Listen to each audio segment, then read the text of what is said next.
অনেকদিন পরে গ্রাম থেকে আজকে আমার চাচাতো বোনেরা আসলো। রান্না করে প্রতিদিন তো একা একা সেহরি খেতে হয়, আজকে 3 বোন মিলে একসাথে খেলাম। যেহেতু তারা হঠাৎ করে এসেছে তাই ভেবেই পাচ্ছিলাম না তাদেরকে এই রোজার দিনে কি রান্না করে খাওয়াবো। ফ্রিজে একটা সামুদ্রিক মাছ ছিল আর মুরগির মাংস ছিল, তো সেগুলো বের করে নিয়েছি রান্না করার জন্য। বাপের বাড়ির এলাকার যে কোনো মানুষ কিংবা আপন মানুষগুলো আসলে অনেক বেশি আনন্দ লাগে। মন তো চায় তাদের যা যা পছন্দ সবকিছুই রান্না করে খাওয়াই। সত্যি কথা বলতে বাপের বাড়ি থেকে কেউ আসলে তারা খাওয়ার আশায় আসে না, এক নজর দেখার জন্যই আসে। ডাল আলুর ভর্তা যা রান্না করেই খাওয়াই না কেন সেটাতেই তারা খুশি হয়। শ্বশুর বাড়ির মানুষ আর বাপের বাড়ির মানুষের মধ্যে না রাত দিন তফাৎ থাকে। শ্বশুর বাড়ির মানুষের জন্য যতই করেন যতই খাওয়ান না কেন তাদের মন কখনো পাবেন না। যাই হোক, মশলা কষিয়ে মুরগির মাংস বসিয়ে দিলাম, এবার সামুদ্রিক মাছ রান্না করব। সামুদ্রিক এই নারিকেলি মাছ অথবা টুনা ফিশ খেতে আমার খুবই ভালো লাগে, তাই যখন বাজার করা হয় সামুদ্রিক মাছও কেনা হয়। ফ্রিজে সবসময় সামুদ্রিক মাছ থাকে, তাই বাসায় কোনো মেহমান আসলেও রান্না করা হয়। সামুদ্রিক মাছ তো সহজে পাওয়া যায় না, তাই এই মাছটা সবারই পছন্দের। যাই হোক, মাছের তরকারিটা রান্না করা হয়ে গেল, তরকারিটা নামিয়ে নিলাম। বাদবাকি রান্নাগুলো করার আগে চলেন আপনাদের সাথে একটা ভিডিও শেয়ার করি। আমি কিন্তু রেগুলার গ্লোমিনাস আলট্রা গ্লো সোপ এই সাবানটি ব্যবহার করি। এই সাবানটা আমি গত 2 মাস থেকে ব্যবহার করছি। আমার স্কিনে কিন্তু অনেক ব্রণ এবং ব্রণের দাগ ছিল। রেগুলার এই সাবানটা ব্যবহার করার ফলে কিন্তু আস্তে আস্তে আমার সব দাগই চলে গিয়েছে। এই যে দেখেন আমার মুখটা আগের চেয়ে কতটা সুন্দর হয়েছে।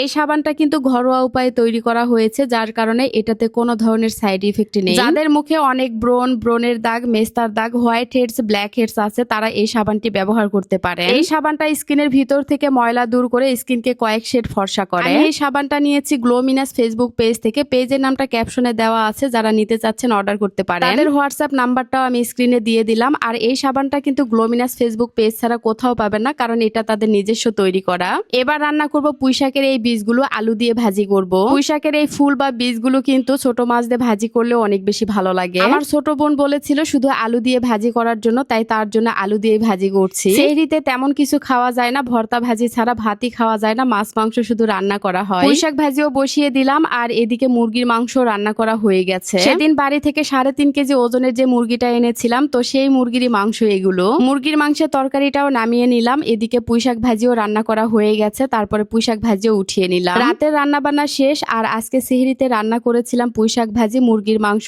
আর সামুদ্রিক মাছ। যদিও মাছ মাংস কেউই আমরা পছন্দ করি না, শুধু পুঁইশাক ভাজি দিয়েই ভাত খাওয়া হয়ে যাবে। রাত 1টার সময় সেহরির জন্য রান্না করে রেখে দিয়েছিলাম, আর রাত 3টার সময় আমরা সবাই মিলে একসাথে খেতে বসলাম। 18টা রোজা গেল, প্রতিদিন একা একাই সেহরি করেছি, আর আজকে আমরা 3 বোন মিলে একসাথে সেহরি করছি। জানি না এই দিনটা আগামী বছর ফিরে পাবো কিনা, তবে আজকে অনেক বেশি আনন্দ লাগছে। যাই হোক, আজকের মতো এখানেই বিদায় নিচ্ছি। সবাই ভালো থাকবেন, সুস্থ থাকবেন, আর ভিডিওটা ভালো লাগলে অবশ্যই শেয়ার করবেন। আল্লাহ হাফেজ, টাটা।